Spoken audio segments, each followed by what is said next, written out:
Welcome the kids for Jesus. Palm Sunday, Jesus enters Jerusalem.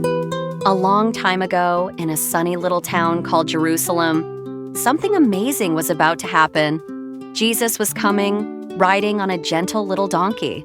The people were so excited to see him. They waved palm branches high in the air and laid their coats on the road. Children cheered, "Hosanna! Hosanna!" That means, "Hooray! Our king is here." Jesus didn't come on a big horse like a soldier. He came humbly and kindly because Jesus is the King of Peace. Even the animals seemed happy. Birds sang and donkeys brayed. Everyone knew this was a very special day. Jesus had come to show us God's love. And that was just the beginning of Holy Week.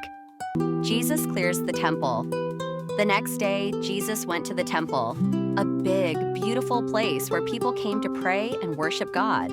But when Jesus walked in, he didn't see peace and prayer. He saw people selling things, shouting loudly, and being unfair. Jesus was kind, but he knew this wasn't right.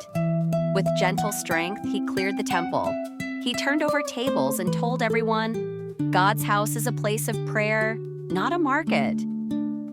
Then something wonderful happened. The children came running, praising Jesus with songs and laughter. Even the birds seemed to dance in the air. Doves flew joyfully above. Jesus smiled. This was what God's house was meant to be, a place of love, praise, and peace.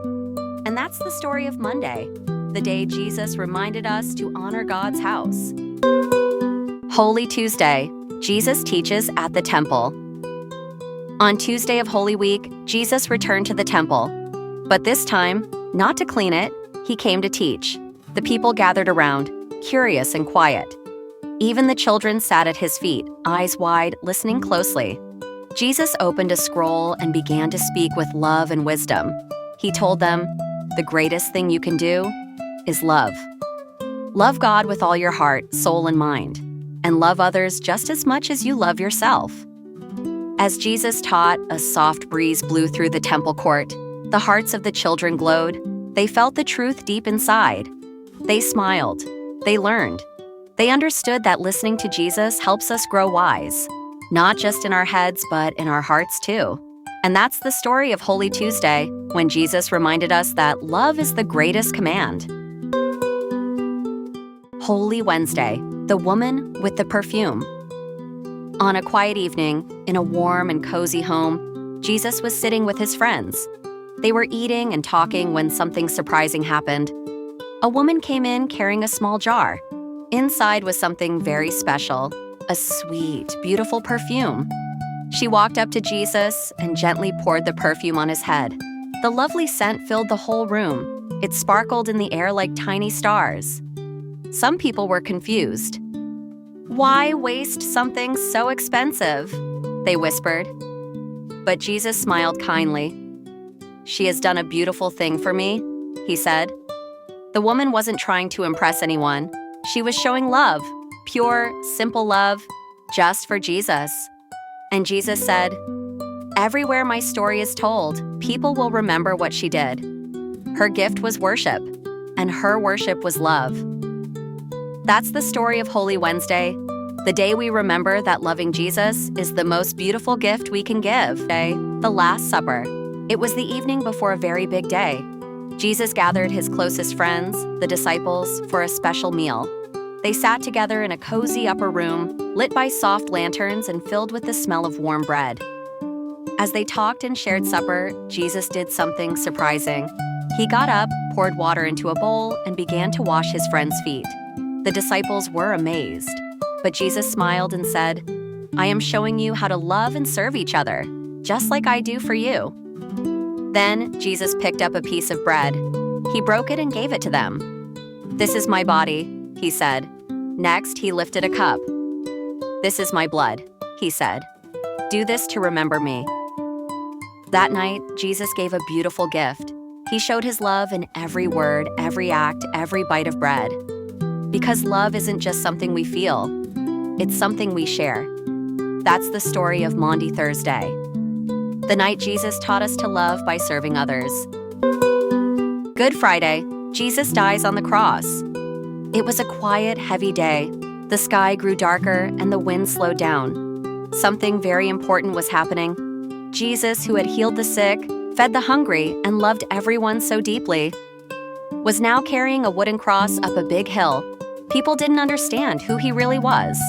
Some were unkind, some were afraid. But Jesus never stopped loving them or us.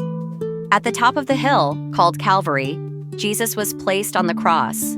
He looked at the people, and even then, he forgave them. He didn't fight. He didn't run. He gave his life because he loves us. The sky turned dark and the earth became still. Even the animals stopped and watched. Jesus whispered his last words. And then, he was gone. It was the saddest day, but also the day love won, because Jesus gave his life so we could live forever with him. And that's the beautiful truth of Good Friday. Stay tuned. The story's not over yet. A big surprise is coming soon. Black Saturday, Jesus is laid in the tomb. It was the quietest day of Holy Week. After Jesus gave his life on the cross, his friends carefully took his body and wrapped it in clean cloth. They gently laid him in a tomb, a quiet, rocky cave, and rolled a big stone in front of it. The sun set slowly, and everything felt still. Guards stood by the tomb to watch it closely. And the people who loved Jesus, they waited. They didn't understand what was happening. They felt sad. They felt alone. But even in the silence, God was still there. Even when we can't see him working, he is. Some children knelt nearby with a little candle glowing in the night. They whispered prayers into the stars, trusting that God was listening even when everything felt quiet. And as the world waited, something amazing was getting ready to happen. Because Jesus had promised, "After 3 days, I will rise again." That's the story of Black Saturday, the day we remember to wait and trust God, even in the quiet. Easter Sunday, Jesus is alive. It was early in the morning. The sky was just beginning to glow. The birds were singing. The flowers were blooming. Something wonderful was happening. 2 women came to visit Jesus' tomb. But when they got there, the stone was rolled away. And the tomb? It was empty. Suddenly, an angel appeared, shining bright like lightning. "Don't be afraid," the angel said. "Jesus is not here. He has risen just like he promised." The women were amazed and full of joy. They ran to tell the disciples, their hearts bursting with good news. And guess what? On the way, they saw Jesus. He smiled and said, "Do not be afraid." Jesus was alive again. That's why we celebrate Easter, because Jesus beat death and came back to life. He brings us joy, hope, and new life, forever.